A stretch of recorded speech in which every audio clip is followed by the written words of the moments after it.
Hello mga ka-solar, samahan nyo kami magkasa ng PV panels, maglatag ng mga wires, i-secure ang mga conduits, and lastly, magpintura ng battery rack in 6 seconds. Hahaha. Day 2 na ng installation sa Casa Briana located at Tanawan City, Batangas. Ayun, nasa bubong na ang mga mounting kits, ando na ang mga aluminum L-foot with stainless steel screws, mid-clamp, end-clamp rail, and rail splice connector. Bago kami mag-install, napansin pala namin na may pailan-ilan ng spots na kalawang sa bubong ni Casa Briana. Nabanggit na natin ito kay owner para maagapan. Naalala ko tuloy yung contractor na dumaan sa office. Nagbebenta siya ng yero. With 10 years warranty. Sabi ko, di nga boss, tunay iyan? Tinanong ko kung anong edge nila sa iba kasi sabi ko, ako pag bibili ng yero, yung kapal lang ang inaalam ko. Yun lang ang big deal sa akin. Dapat pala, inaalam ko din yung pintura. Sabi sa akin ni boss, preparation daw before painting and the paint itself ang sekreto.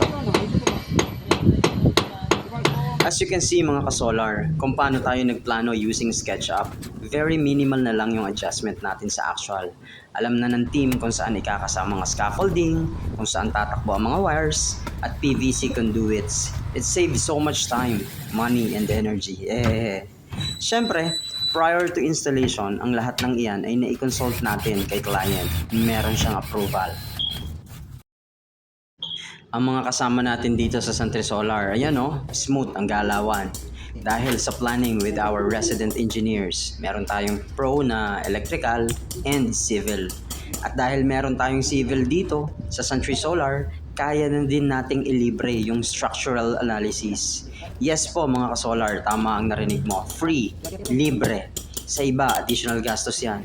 To evaluate yung forces, load, stresses, and strains sa inyong bubong.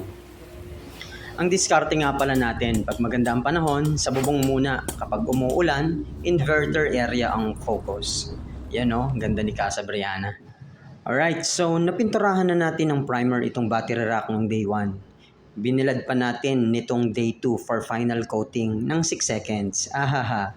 Yan muna for now. Follow for more.